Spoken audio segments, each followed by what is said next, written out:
పొగమంచు వల్ల రైళ్లు కూడా ఆలస్యంగా నడుస్తున్నాయి. ఢిల్లీ నుంచి బయలుదేరి 20కి పైగా రైళ్లు విజిబిలిటీ కారణంగా ఆలస్యంగా నడుస్తున్నాయి.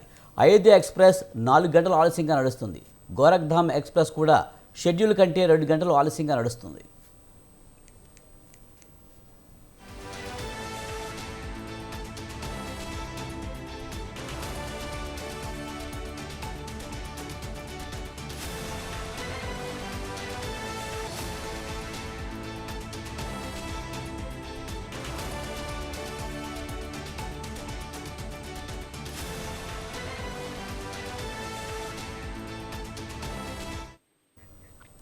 హర్యానా, ఉత్తరప్రదేశ్, రాజస్థాన్, పంజాబ్, బీహార్తో సహా పలు రాష్ట్రాల్లో చలి తీవ్రత పెరిగిపోయింది.